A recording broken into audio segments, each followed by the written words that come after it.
नमस्ते दोस्तों, राधे राधे, हरे कृष्णा, जय श्री राम।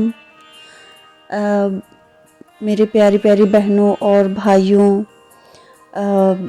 मैं ये वीडियो उन बहनों और भाइयों के लिए लेके आई हूँ जो अपने जीवन में काफ़ी संघर्ष कर रहे हैं या जिनके जीवन में काफ़ी परेशानियाँ आई हैं। इस वीडियो के माध्यम से मैं आपको जो बताने जा रही हूँ उसे आप थोड़ा सा गौर से सुनिएगा।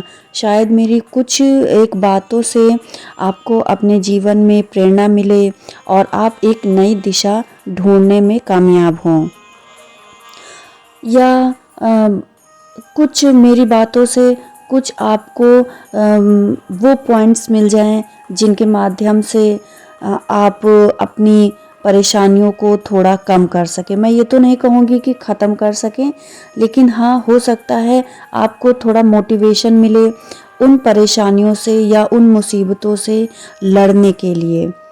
ठीक है, तो आजकल जो हमारा जीवन है, ये जो हमारा परिवेश है, इसमें देखिए कोई भी खुश नहीं है।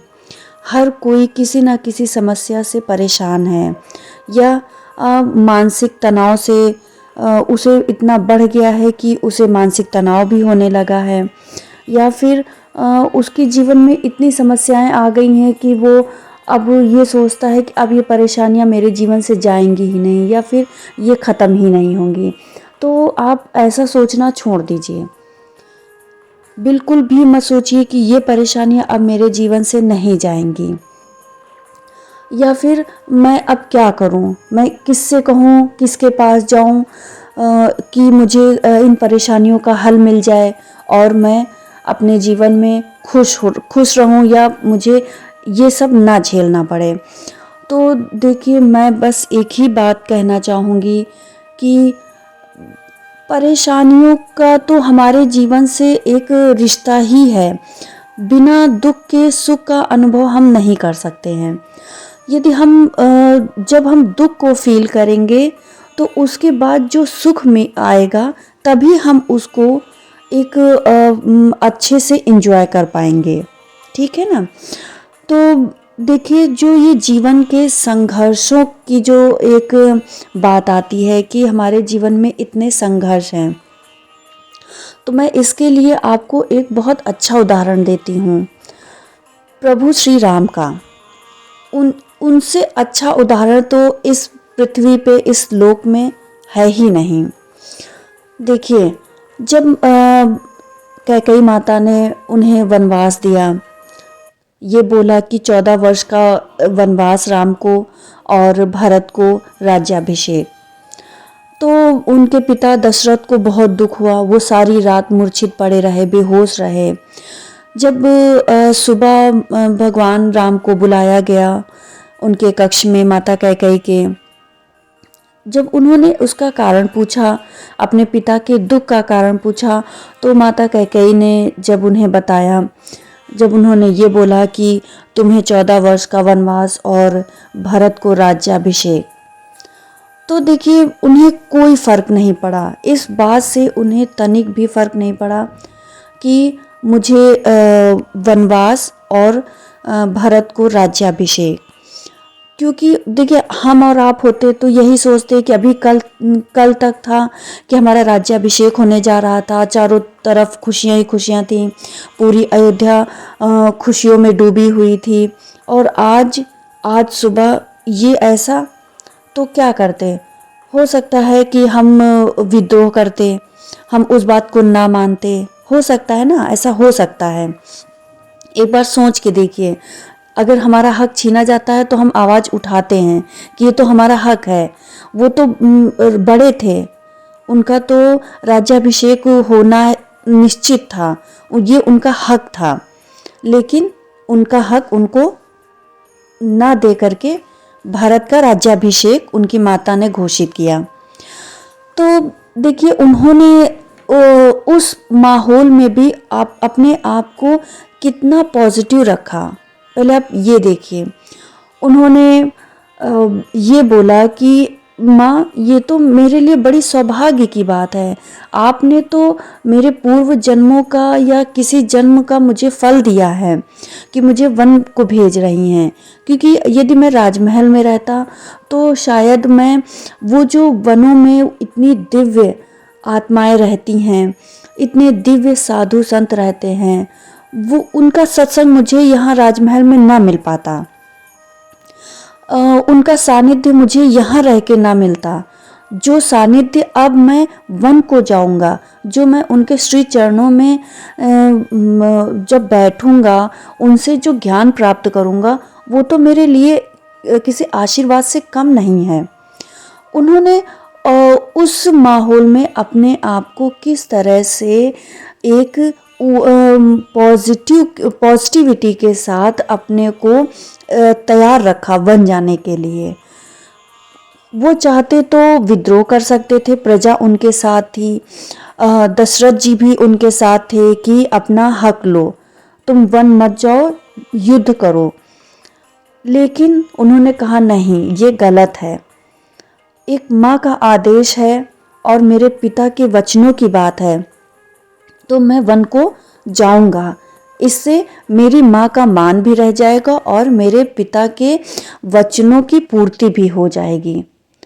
तो देखिए, इससे हमें कितना कुछ सीखने को मिलता है। हमें कहीं और जाने की ज़रूरत ही नहीं है। हमें तो अपने ही ईश्वर, अपने ही परमात्मा से इतना कुछ सीखने को मिल रहा है। अब आप कहेंगे वो तो ईश्वर थे, हम इंसान हैं, लेकिन हमें उनसे ये तो सीखने को मिल रहा है कि हम अपने आप को किस तरह से पॉजिटिव रख सकते हैं। हमें निगेटिविटी में नहीं जाना है। हमें हर हाल में अपने आप को पॉजिटिव ही रखना है। आप ये सोच लीजिए कि हम पॉजिटिव रहेंगे तभी हम इसका हल ढूंढ पाएंगे। और आप अपनी समस्याओं को किसी और से, किसी इंसान से कहना छोड़ दीजिए। आप मेरी बात मानिए, बस आपको करना ये है कि आपके पास जितनी समस्याएं हैं, आपके जीवन में जितनी भी समस्याएं हैं, उन समस्याओं को आप अपने प्रभु, आपके मंदिर में जिन भी ईश्वर की मूर्ति है, आप उनसे कहिए, आप उनसे रोइए, उनसे अपनी समस्याओं को बोल के देखिए। देखिए, वो सुनेंगे, अवश्य सुनेंगे। आपको इस बात पे विश्वास करना होगा कि वो अवश्य सुनेंगे और वो आपकी समस्याओं को हल करके देंगे। ये मेरा आपसे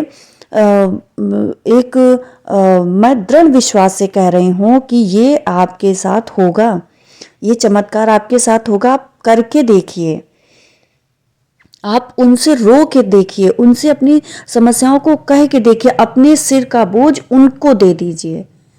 वो तो यही कहते हैं ना कि मुझे जब अपनी समस्याओं का बोझ दोगे तब मैं ना हल करूँगा।